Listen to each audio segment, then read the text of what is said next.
That's awesome. All right, I just started it. So we have some All right. people coming in. Cool. So I'm probably going to repeat myself a couple times in the beginning as people join in the call here.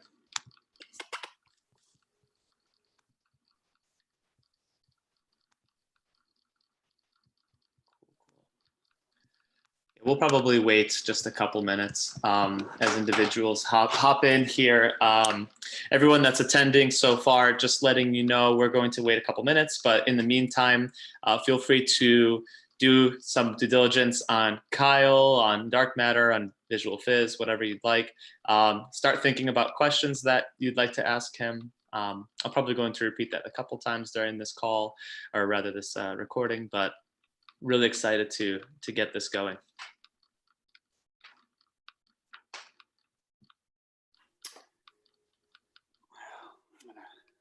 And of course, I have my trusty coffee nearby. I do wish I had a Dark Matter coffee, but unfortunately, during each event, I'm actually in a different location. I'm traveling across the country, and so during COVID, we're trying to make the best of what we have here, and so we're just traveling. And now I'm in Charleston. Oh, okay. Yeah, next event I'll be probably in either still Charleston or Atlanta. So we'll see. Very nice. The coffee game isn't as strong as in Chicago. No, Chicago's got good coffee, good restaurants, Mm-hmm. Yeah, I mean, you always ping pong back and forth from, the big cities, but I will say as far as coffee is concerned, yeah, it's been a very, very healthy competitive market, and I think that's the biggest thing. You'll see some good coffee companies around the country, but they don't necessarily always have the competitive atmosphere that I think helps continue to push things in a positive light. So. Yeah, no, it makes sense. I see a message from John here. Actually, Milwaukee does have good coffee. I'm a big fan of Anodyne coffee, amongst some others. So not to put any competitors in there, but they do have some really great coffee that I've had in Milwaukee. Yeah. We're like 90 miles away. I think that's a testament to Chicago's coffee scene, because it radiates out. You have a lot of people from other coffee companies that will work here in Chicago for a while, and then they will push out. I mean, we've got several ex-employees around the country: Cincinnati, Milwaukee, Cleveland, LA, San Francisco. It's you definitely will see that spread out, but it's I think that not to put anybody else down by any means, but to revert it back, I think you definitely have a lot of the industry as a whole, as far as the service industry is concerned, too. Chefs, restaurants, all that. It spreads out from Chicago, especially in the Midwest. Like I said, and that's a good thing. You don't always need everybody here. You need people spending time here and then radiating outside of, and then going and building their own thing or complimenting somebody else, in their company. So. Totally. Yeah. And I know another Milwaukee company just closed down near my house. But well, cool. Let's get started. I'm excited.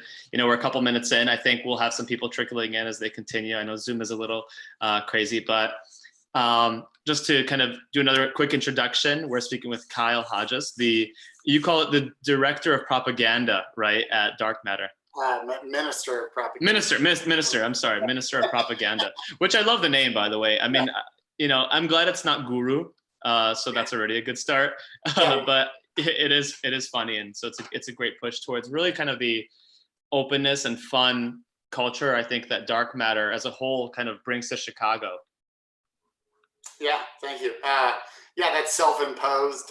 It's very, very, very tongue-in-cheek from a personal and a professional side point there. Making little jabs all the way around there, if you will. it's after spending some time in the industry and multiple hats and things like that, it's better than marketing, branding, and Yeah. such marketing and branding or VP of this or VP of that. It's just kind of one of those situations to where you get yourself the introduction and then allow the work to speak for itself instead of having a title hang above everything. So, yeah. Yeah, and I like the playfulness. Actually, before we get into let's do that introduction, because I think that's really cool. Dark matter as a whole, right? I know we're going to go into it in a little bit, but I'm interested because we kind of started with this discussion of the openness and fluidity. Dark matter, even though they have their own locations, they kind of have fun with the naming, mechanisms of their locations too. We were just talking about one that's located not far from where I live. What's the story behind that? It's pretty simple. You look at Dark Matter Coffee as a band, and all of our locations are different albums. So they each have their own concept, aesthetic, menu change, not menu change, and personality as a whole. It allows us to continue to express creative ways that is not just in a package or product, if you will. It's more about that environment, and it helps it adhere itself to the community that it's in. Each neighborhood needs, we don't want to be a cookie cutter in that sense, because then it doesn't adhere to what that community is. It also doesn't allow people that work for Dark Matter, doesn't allow them to feel like they have their own connection to the community. If you give them that, then it will build. And we've outside of the tag of having fun doing it, that's more of that kind of purpose. And as we'll get into it a little bit later, we have offshoots of Dark Matter as far as company is concerned as well. And that could be just considered a side project band, or changing of certain things, all within that Dark Matter Coffee umbrella. So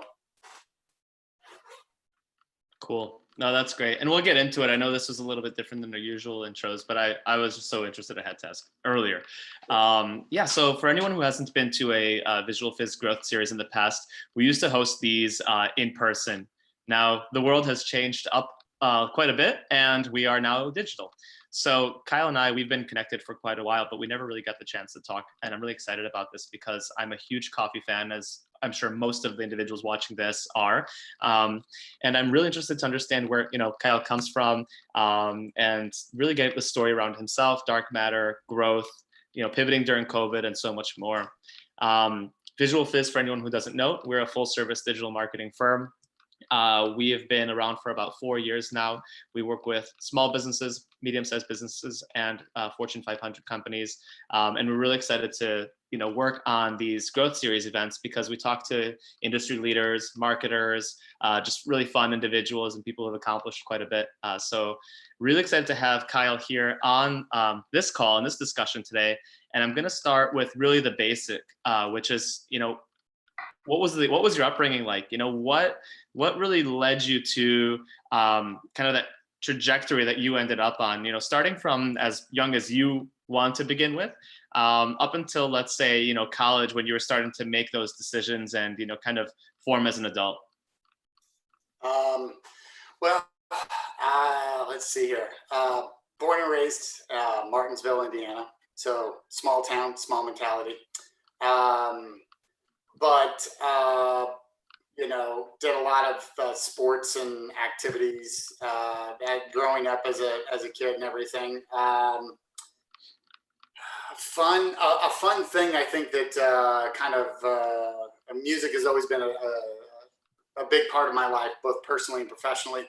And one keynote would be that I heard Public Enemy, Takes a Nation Million to Hold Us Back, when I was late sixth grade, and it literally blew my mind and changed the way I thought about a lot of things. it's had a carrying effect as far as my outlook on life from a lot of standpoint. But so yeah, I was mainly an athlete growing up. Decided not to do that in college, even though the opportunity was there.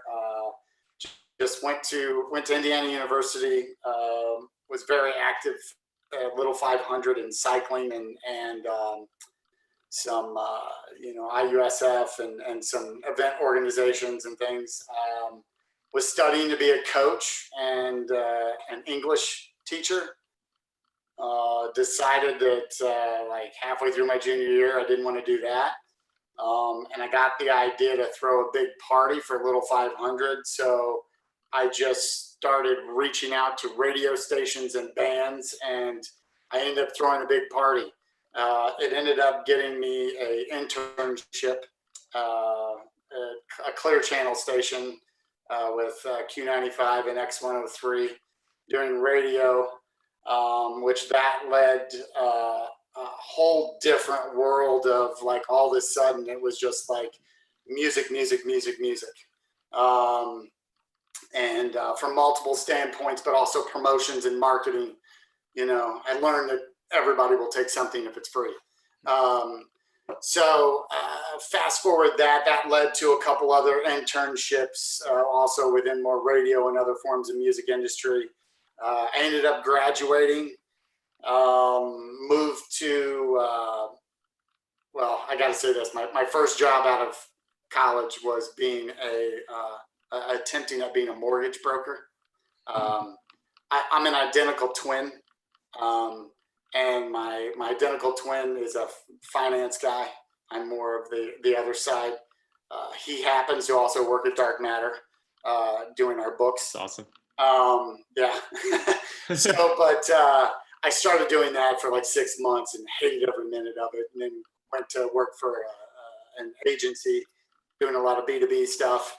Moved out to Denver, started working for an entertainment distribution company, who one of my coworkers was at that time was representing a little company called Amazon, where she was handling their fulfillment. She was the only one in the company that did it. This was 99, 2000. Well, here we are. We all know who Amazon is now. But at that time, that company's wow. handled their book distribution. That's wild. It's nuts. It's one of the most surreal things that I could imagine, Yeah. And they offered you stock, right? Yeah, I got nothing. Yeah. That'd be a very different trajectory at that point, right? Yeah, extremely. I moved from Denver. I moved back to Indianapolis. I started working at Transworld Entertainment, FYE. I started managing one of their stores, all in the path to then go ahead and my twin and I, purchased a record store off of a gentleman who started it and had been in the business for like 30 years. So we ran that record store for several years in Indy, and at that time was, Vinyl Head. We were still doing vinyl. This is early 2000s, but we were still selling vinyl like crazy, well ahead of the curve, mainly because it made me more money than selling CDs. Yeah. But that is where I met Jesse Diaz, who is the founder and president of Dark Matter Coffee. He used to come in and buy records and things from us. So our relationship with Jesse goes back, almost 2 decades. He has always been in the coffee game. Had been a barista, but then started opening stores for Starbucks and went around the Midwest doing that, and then went to Pete's, and so he's always been there. Lo and behold, I went from our record store to running another record store to then going and doing brand strategy for Fortune 150 company, running multiple brand strategy programs, influencer programs, yada, yada, yada, 26 cities on the East Coast and Midwest. hated it. Just hated it. Let me ask you that. Let me ask you that really quickly. You know, it seems like, you know, you're in a think big mentality, but not big environment mentality. Would you say that's kind of your style? You know, like good, steady growth, but at the same time, not through maybe like a large corporation. And it kind of seems like that happened a couple times, right? Yeah. I don't, you know, I recognize that corporations and that kind of infrastructure is important. It could because of the infrastructure. And there are people that thrive in that mentality. They thrive in that environment, and we need that. You know, not everybody can be an entrepreneur. Not everyone can just have a blank slate and figure out on a daily basis how to solve problems all the time. You know, and you know. Yeah, it's there. But for me, it was enough that I was able to learn those structures and those parameters. I was able to learn how those things worked so that I could cherry pick the things that worked, but then also apply them in a more ground level. Because I think that is extremely important because it's independent small business, as I'm sure you're aware, Dan, like, we were builders in the sense that we build culture, we build community, and you know, you have to be able to see, you know, like I've had lots of people that have worked with me and for me that are now doing way other different things, you know, and I'd like to think that they learned something from me and from the time with me. Even if they disagreed with every single thing I said and did, that's not the point. The point is that they learned something from that, and they were able to, you know, take that and exceed and go on. You know, one of my former bandmates was also one of my worked for me at this other company, and now she's literally a YouTube star.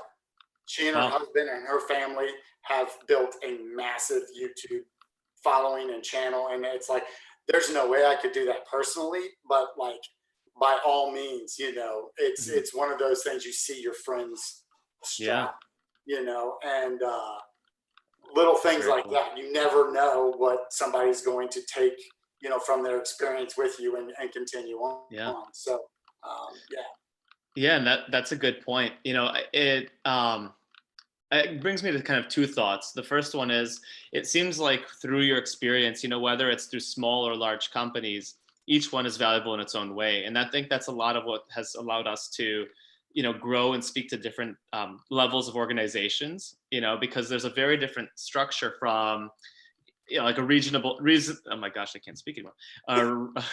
A regional company that is kind of growing, and it's, you know, it's steady growth versus working with a corporation. And we found sometimes even, you know, you think of this corporation as this behemoth kind of machine that's running efficiently and everything is perfect until you actually start working with them and you're like, oh my God, you know, this is like the worst run place I've ever seen. You know, so it's really interesting. But I think when you work in the big space and you have one singular role, or maybe like where you're at now, and there's 100 things that are moving, each one does provide its own set of challenges, expectations, learning experiences, and kind of next steps, you know, as you progress. Is that kind of what you saw during your time, you know, especially kind of working from being an entrepreneur, then going back to a large company, then working with large corporations, then going back to more of that entrepreneurial, you know, way of life with I believe you mentioned, what was the name of the founder of Dark Matter? I'm sorry. Oh, Jesse Diaz. With Jesse. Yeah. So with Jesse, I mean, he probably brought you along pretty early on through that growth stage. Yeah, I mean, like I was on the East Coast. I was in Baltimore, and my now wife was in New York, and we'd been living apart, you know, several years. And we chose Chicago as a landing point. You know, I didn't want to. I'd spent enough time in New York. I didn't want to live there. And so we chose here to move.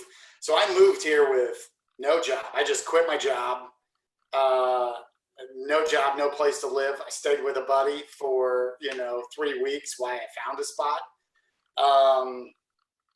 And then she moved here. So when I started, actually, I was working at Reckless Records, because I just walked in. I was like, well, here's my resume. And they're like, cool. Can you like start tomorrow? And I was like, sure, like no problem. Like, yeah, what do you need? And they're like, well, we need you to go to this store. And I was like, cool. So I was doing that and doing some music PR and just kind of piecing things together, figuring it out, but at the same time, it's like, that was minimum wage, and that would scare some other people coming from a, brand strategy job, making considerably more money. And then all of a sudden, no job. And then, but it's like,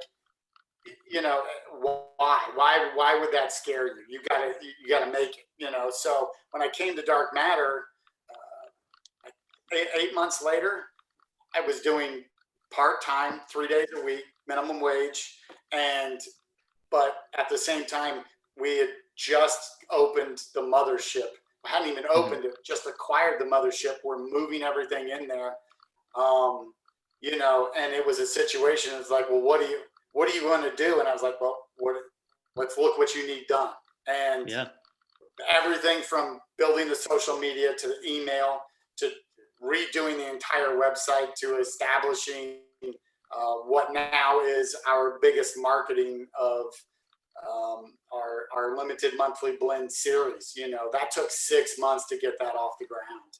And it wasn't just because of finding the artists, but it's like we had to find the bag company. We had to figure all of that out.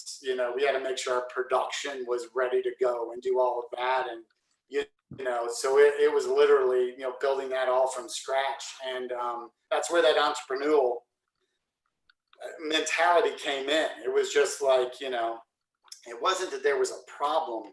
It's just there was an idea. And I'm sure, it's a cliche statement, but I don't care about ideas at all. I care about the ways and the steps to make those ideas be implemented and then successful. So completely agree. And that's a hard thing to learn when you're younger, because everybody has all these great ideas, and they do. There's so many good ideas. And the one thing I've always preached even to my team is like, it's so easy to say yes. It's so hard to say no. And because saying no means you can't burn a bridge either. You have to let someone know that you heard them and that you value what they said to you. But at the same time, that's not exactly maybe the right fit at that time, or it's just not something that your business is going to do, and you have to learn to say no in a very respectable manner. So maybe that was a tangent, but whatever. No, it's okay. It's all learning. It reminds me of a quote I really like. It's and I'm not quite there yet, but it's I'm not young enough to know everything. It's really good. But I want to talk through the growth of, we're talking about COVID pretty soon, but we're going to get there, right? We have to first build Dark Matter and that empire, right? So what did that look like? What was the process? What was your role? What did you guys have to do? Because this is about growth, right? Not just sustainability, but also just growing to who you are, which is sometimes hand in hand. I'd love to learn a little bit more about, what tactics did you guys kind of create or come up with or, work on in order to not only, grow, but also be, more or less a household name in the Chicagoland area, and then even beyond, I would assume. Yeah. Some of this stuff is just very, there's a little bit of, that's where the corporate thing came in. I used to have literal millions of dollars worth of money to spend 26 different cities. Yeah. Build grassroots campaigns to make it look like you were hip, you were cool, you were doing the new thing, and you were spending lots of money doing it. So you flip that. So when I come to Dark Matter, no money, no connections, no anything. It was like, build it. And whereas that may seem daunting, that is so fun, because anything goes.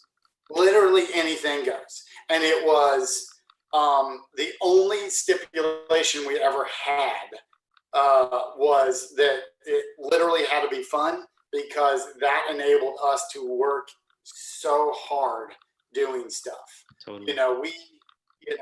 I can't tell you how many events we did in the first 5 years. That, I mean, we're talking hundreds and hundreds and hundreds of events, from everything from like a donut fest to beer festivals to concerts to places where you would not expect a coffee company to be, and expect a coffee company to be involved with. That's where we were at. That's what we were doing. When I say beer community, I've been to Germany, Denmark, Tokyo, LA, San Francisco, literally all over Boston, all over the place for beer festivals. And it's because we ingrained ourselves with the beer community. And that was a huge thing, because you're combining like-minded people. You're combining beer nerds and coffee nerds. Which are generally very, very close. Similar. It's so similar. And to even put that in there, and at the same time, like, this was at the boom of the beer rising. When you have so many new beer people and new beer communities and home brewers and all of this, it was, I mean, we hosted a home brewers event inside the mothership on a Saturday when we weren't really open that much after 12 o'clock, because we hadn't built the business up then. So it's like, okay, cool. Let's pair up with Brooklyn Brewery and do a bunch of their dinners and things like that off to the side. And let's just do that. And they're like, well, can you host a beer community? Yeah, done. Do it. So that's why I say it's fun, because it literally was, how can we communicate with people? How can we get involved? How can we stay connected? And a lot of that stuff was just our own personal tastes and own things, what we wanted to do.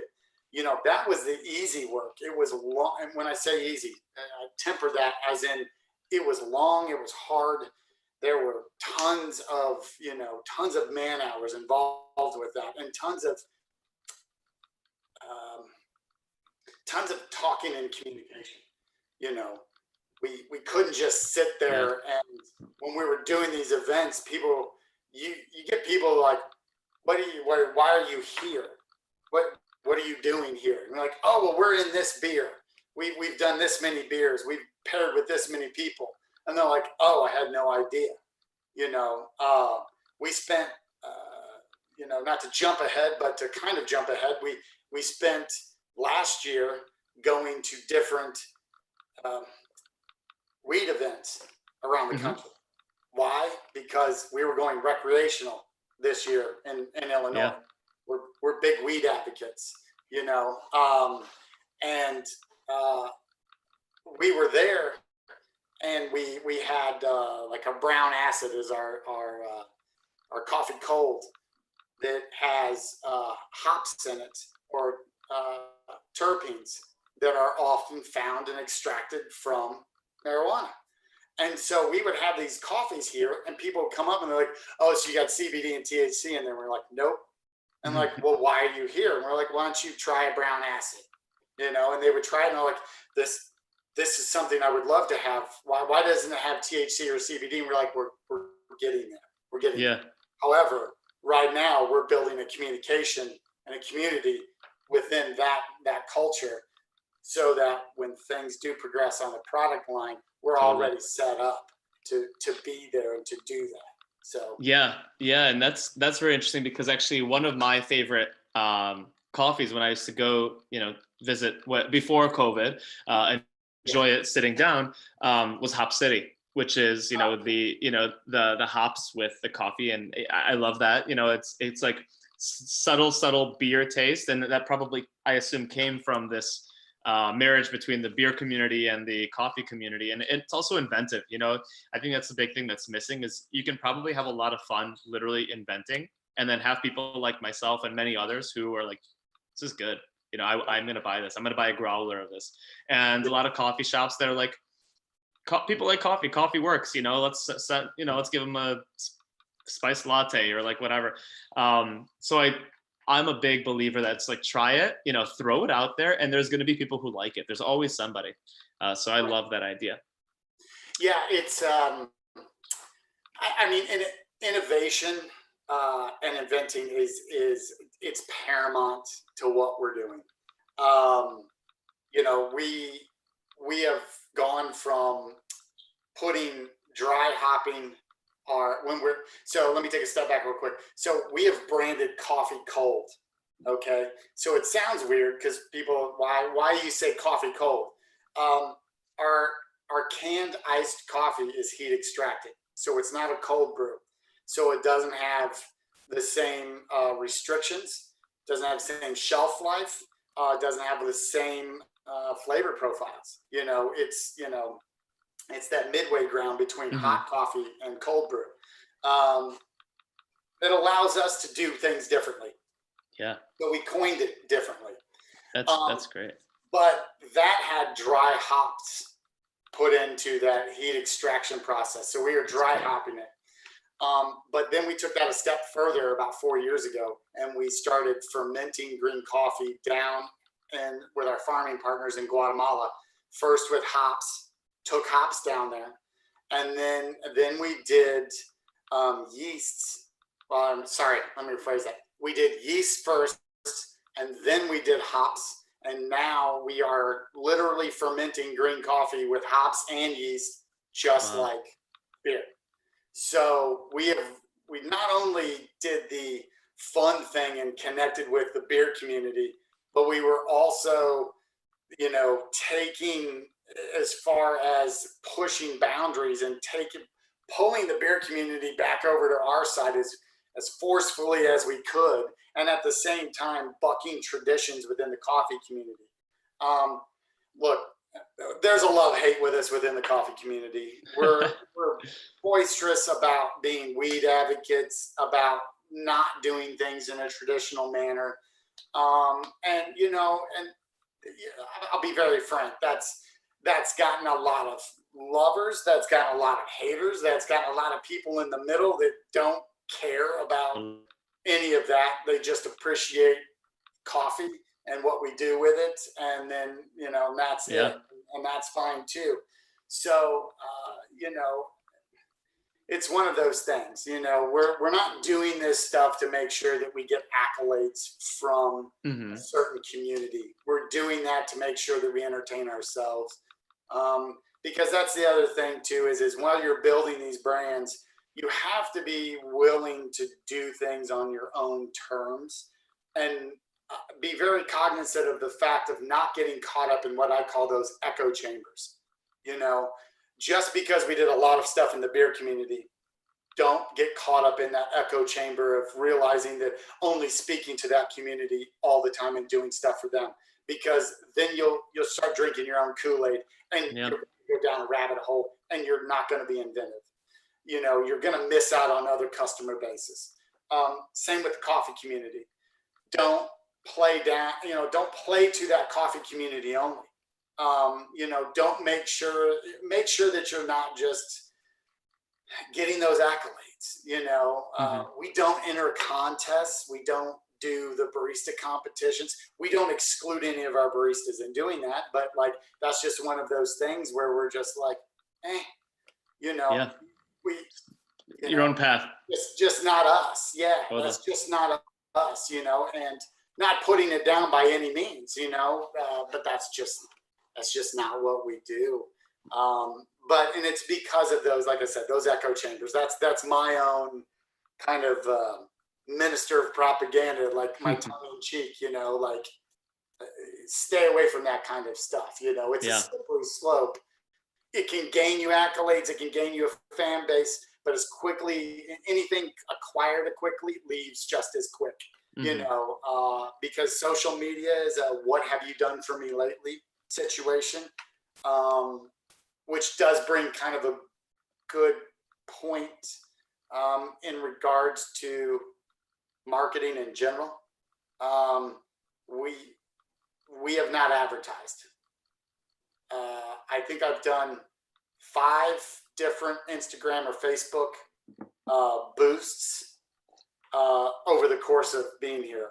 I've never purchased a digital ad, never done trackbacks or anything of that nature off our website. None of that. It's just something we don't do. Not saying we won't do that, but we've built our marketing and our grassroots with collaborations from beer to liquor to bands to record labels to chefs to what have you, all under the context of a fun collaboration. If it's not fun, neither side is not having fun, your collaboration is not going to be successful. We make sure we take all the money off the table. Because if money is the only object of doing that collaboration, we don't want to do it. Yeah, no, it makes sense. It just doesn't bode well for what we do. So I love it. Yeah, I mean, you're building a culture, and I think all of the companies that have done really well historically, that they've built their own culture and they stick to it, and I think that's really important. I do want to move, and I apologize. I mean, I could talk about this all day. Trust me. Go right ahead. I will move us a little bit towards where, where there's like a point of contention, I guess, is like, COVID, right? Yeah.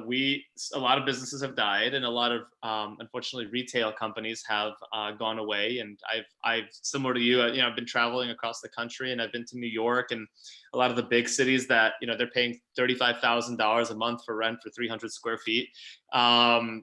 And it's not the same. I mean, there's parts that are similar, but it's not the same city that I visited a year ago and spent time in. And that's unfortunate. And I'm a little worried to come back to Chicago too, for that same reason.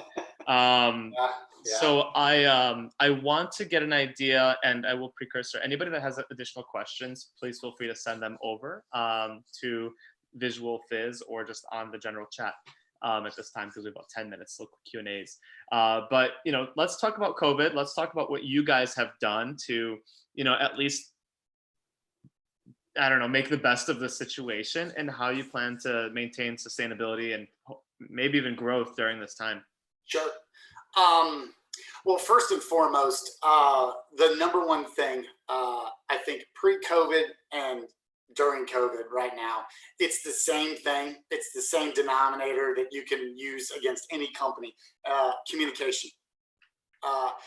If your communication was not as prevalent within the company before, that was the number one thing I can say that we did, was increase the levels of communication, the depth of communication, and the understanding of how we can continually communicate better within our departments and within our staff as a whole. And that would translate to our customer base, whether that be a business or retail customer. Again, I can't stress that enough. Like, it's good communication will solve so many problems and prevent so many problems. And that's the number one thing. Again, when we, be very frank, we went from losing 80% of our retail business when COVID hit. We lost somewhere in that vicinity on a wholesale side of things too. So when we're talking about bleak means and futures here, we know all too well. Personally, I've gone through a bankruptcy because of losing a business, that record store. I can go. I got an MBA from dealing with that. I'll tell you that right now. But so I've been through that situation before. I've never been through something of this magnitude. And so what happened is the first thing we did was pool ourselves together from the top to the bottom. And we made sure everyone knew where we stood as a business every single day. Mm-hmm. And we were going day to day on a business for the first month. And what I mean by that is that we were making sure that the money we spent towards hours that we had that money to spend in hours.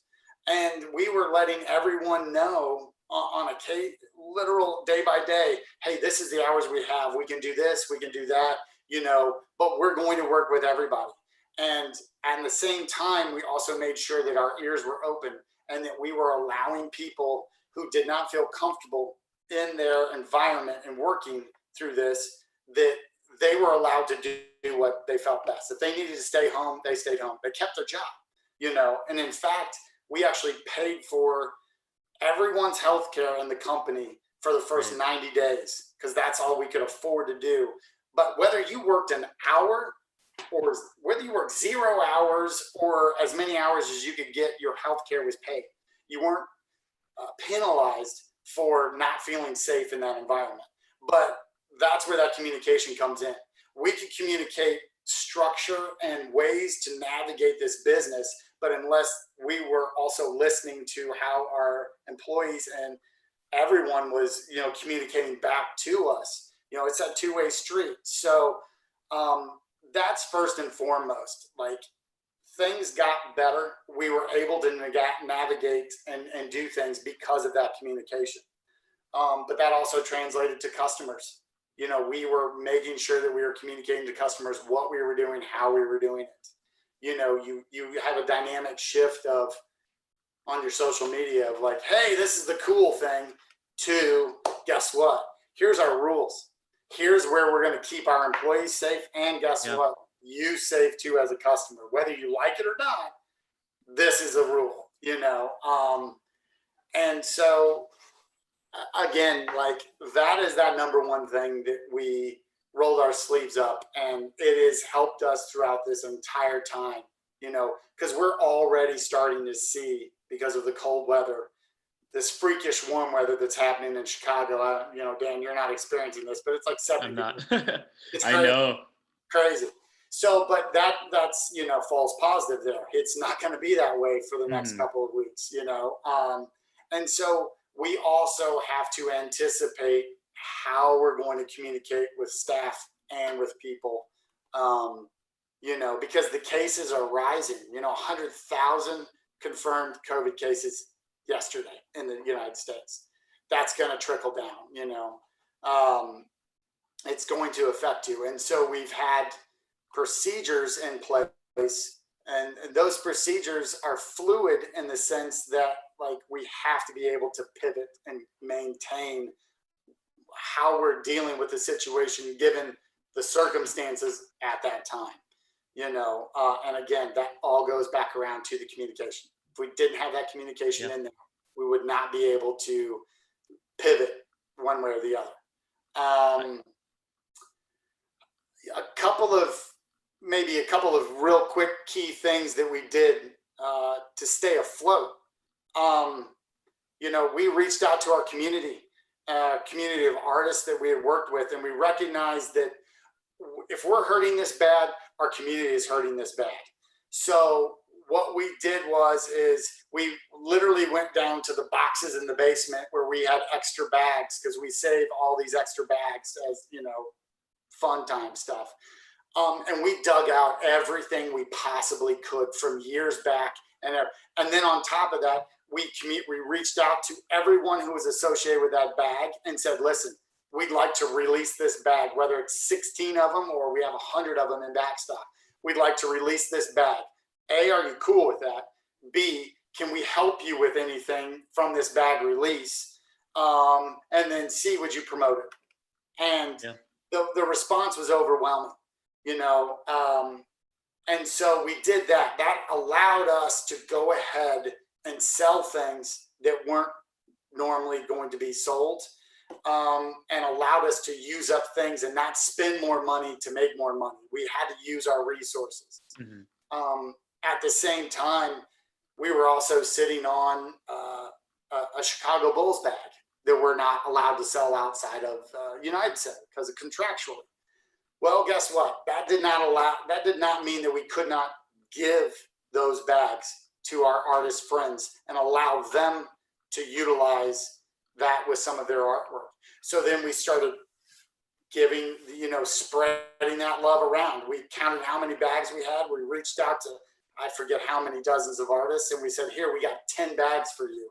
Take these 10 bags, pair them up with something, sell it for more money, make yourself that money, keep all that money. You know, Awesome. so at the same time, you know, we were hurting ourselves, but again, it's, you know, you got to look past that. You got to help people who help you get to where you're at. And it allows, if we're going to make money, we're going to allow other people to make money. And so we can all get through this together, as well as just donating. You know, we've got coffee, you know, we've got product. That product needs to be used. You know, it's a commodity. It's going to go bad. So, well, we can donate this to first responders, to food banks, to, you know, so we already do that anyway. We don't really beat our chest about that, but we amplified that by tenfold, and just kept pushing that all the time. And it helped internally. You know, it really helped the employees, and it helped everybody feel like we're giving back to our community, because we were. But that's something that we as people, I can say from top to bottom in our company, we have a lot of really awesome, good people, and they want to help. And when you allow them to help and to do that, that's going to help everybody get through these tough times. Definitely. So, and we can continue to do that, you know, so. Yeah, I love it. That's my thing about getting through COVID. Yep. No, this makes sense. And find your resources that you have there, you know, and then help. Yeah. Help everybody you possibly can, because it will come back. We will survive. We have already seen that kind of thing. We've been able to, we're getting ready to open a new location that's making our chocolate that was sidelined, that we've been working on chocolate company for 2 years, you know. Wow. And we wouldn't be able to do that without being able to figure out how to get through that pandemic first. And then through all of that work, that allowed us to, from a business standpoint, we trimmed our fat, you know. Yeah. Our retail locations can work with, you know, we can do more with less. We figured out how to do that.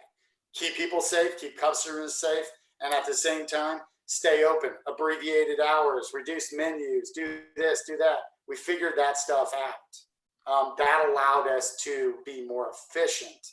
The efficiency allowed us to maintain. And now we're at a different level. You know, we're still 20% down from last year. Totally. But guess what?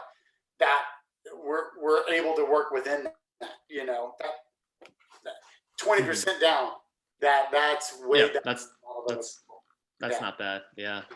Well, that's awesome. I love hearing it. And I agree. We have a few questions, but I agree with a lot of what you mentioned. One being communication. That is like the underlying thing that we push at VisualFizz too. I mean, we have 100 moving conversations, you know, at any given time, 50 projects here, and it's all about transparency and communication. And during COVID, we also went to our all-team meeting.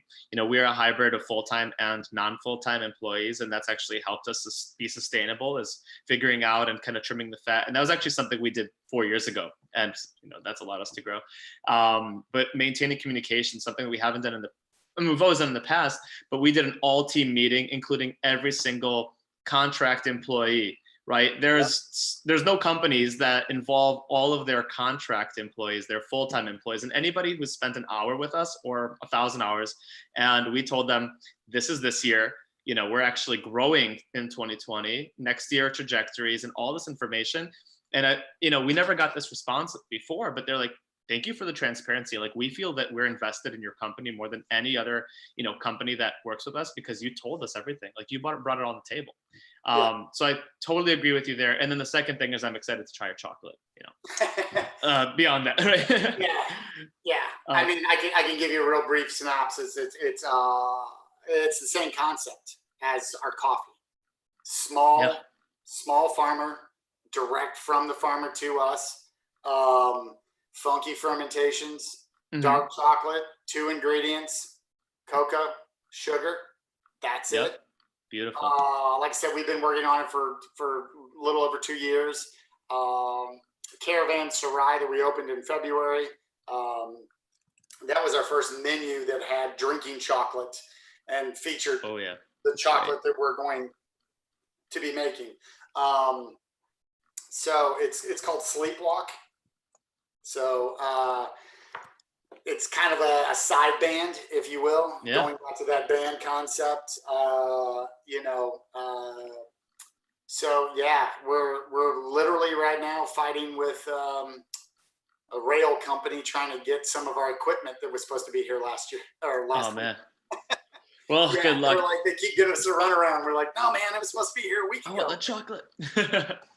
That's awesome. I'm going to rush us a little bit on this end. I apologize. So we might do some slightly more rapid fire answers, just because I know we have time and we have a few questions here, which is great. Yeah. We're going to go back a little bit to this one. I'm just going to read verbatim. I love the concept of avoiding the echo chamber. It's all too easy to focus on a small audience that loves you versus targeting a broader audience that will lead to growth. How can entrepreneurs sense if/when they are in the echo chamber? And how can they resolve that? And like I said, let's keep it like 2 minutes because we have a couple of questions no problem. Here. It's really simple. If you are talking and communicating on social media with only your peers in the industry, you're in the echo chamber. Done. Perfect. You need to go outside of go outside of your world and find, because the thing is the world is a massive pie. You can have your slice of pie and everyone can have their slice of pie too. And, you've got to just think differently in regards to who you're targeting. I mean, that's pretty much it. If you feel like you're making success within your own industry, you're inside that echo chamber and it's a slippery slope, and make sure you jump out of it as fast as possible. Yeah. Don't exclude it. It's still got value, but just don't let it be a crutch. I totally agree. And I like, obviously one, get outside of your comfort zone. And then two, you're the average of the 5 closest people that you hang around with. And so sometimes you just have to remove yourself from it. So that's very cool. Next question. What is your best advice for growth? And then parentheses, in food or beverage or in general during COVID and post-COVID times? I know you talked about it a little bit, but is there anything else that you would really kind of attribute to, trying to grow, let's say in more general terms?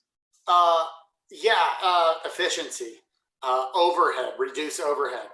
I mean, it's a business kind of 101 thing. I think that's what the pandemic has taught us a lot is that there are core principle values and guidelines within operating a standard business. It doesn't matter what the industry is.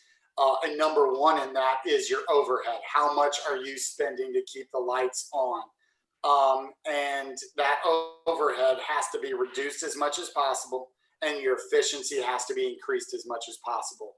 How to apply that within your certain realm or industry is more up to the individual and the business that you're in, but broad stroke answer, that's where the corporate side of things comes back into play. You've got to be able to function efficiently with less overhead. The good news on that is this. Now more than ever, there is leniency from the consumer to their favorite business on what is acceptable and not acceptable as far as products and is concerned. Service has to be paramount. That can never degrade. However, if you have to change your packaging on something, for example, because or change from a branded cup to a white cup because it's cheaper and it's going to allow you to get through, then you amplify your customer service to make up for that difference. They will, as long as your product that goes into that cup is premium and your service is premium, it doesn't matter what that cup looks like. If that's an analogy, if you will, because you can always become more efficient and don't reduce the customer service and don't reduce your product. But there's other ways to be more efficient. And because essentially that's what you're trying to do. You are trying to get through what is happening right now. You may not have to grow. You just need to maintain. because maintain this storm. This is a massive financial reset for the world. And once that reset hits, there are going to be people that are going to be able to prosper. But right now, weather the storm and get to that other side. Totally. And yeah, I mean, one of the fun things for us is, like I mentioned earlier, we were always built to be a very lean company. And so from our end, we never really wanted to be the agency with the fancy offices, 5,000 square feet. And, a lot of individuals back, let's say 3 years ago, they're like, oh, so your team is distributed? And it's like, yeah, if somebody doesn't have to work 40 hours for us and be downtown Chicago, why am I going to force them to be in, take a 3-hour commute every day? And nowadays people are like, oh, I'm not into the office anymore. Well, when we were chatting originally, you were kind of, hung up on it. So it's funny how it changes. But, now I'm finding that there's a lot more companies that do have to be cognizant of that overhead. So I'm actually a little bit glad that what we've been doing has now become, and people see it does work, and companies are, still successful at it and working from home, even though it's much louder with dogs and kids around. I like this question. So if you guys aren't tracking your audiences online to that granular level, how are you measuring that partnerships that you're creating or maybe campaigns that you're working on are successful? Good question. We are tracking. Like, we do have email, we do have the social media, and we have we do Google Analytics for all our website and everything. So it's not that we're not tracking, okay? We're not getting it so granular that it's allowing us to cause us to do things differently. And I think that's some of that, people can get caught up into that sometime. If you're so focused on getting a reaction out of a consumer, then it means your focus is not on the product that you're getting ready to put out. It needs to have 100% of your focus. It needs to be the best it possibly can be. If that is what you're putting out, then you will attract the people that it is made for. And the other thing is maybe it's just kind of my personal philosophy, but I think I share it with our company. If you want to be a fan of dark matter, we'd love to have you. If you think that you are moving on to a different brand, you find somebody else you like better, awesome, because it goes back to that pie. I don't want to convince someone that they should be a fan of dark matter. I want them to be a fan when they are a fan. If they choose to go someplace else, there's plenty of independent businesses, especially coffee roasters, and they need your money too. So, that's also that kind of confidence thing in what you're doing, is that it's not for everyone. And at the same time, but that's okay, because you can still, as long as you're efficient, as long as you're focused on what you're doing, you're going to be successful at it.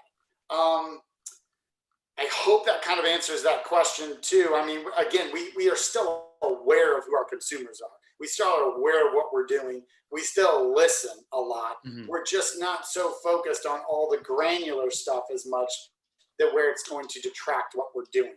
Totally. So. Yeah, no, it's a great answer. I mean, it's really about product and the quality at the end of the day.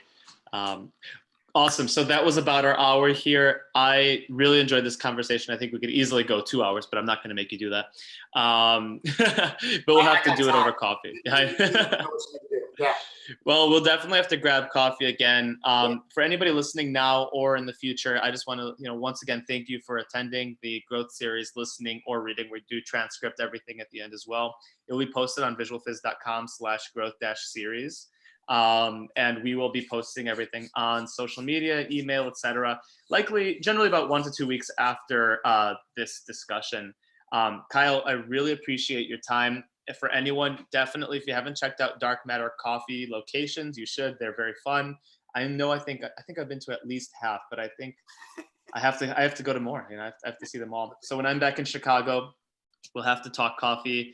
And then the piece of advice that Kyle provided outside of this is, if you are a big coffee person, it's all about the level and quality of your grind that makes the difference. Not as much everything's important, but the quality of the grind And I think that kind of is, maybe a metaphor for, what we just talked about. It's the quality of the grind, right? It's on the grind. Yeah. I didn't think of that earlier on, so I kind of wish I could just use it as part of like a podcast exit. But I really appreciate that. Any other questions that you guys may have, feel free to email ourselves, or if you want to get in touch with Kyle, feel free to email us and we can ask him to do so. Yeah. But my email is simple. It's Kyle@darkmattercoffee. Easy. Perfect. Yeah. Cake. So Sweet. thank you very much for the time. Yeah. Very much. Well, have a good one, Kyle, and everyone else, and stay safe, healthy, and continue growing. Yes. Awesome. Thanks. Thanks, All guys. right. Bye. Thanks.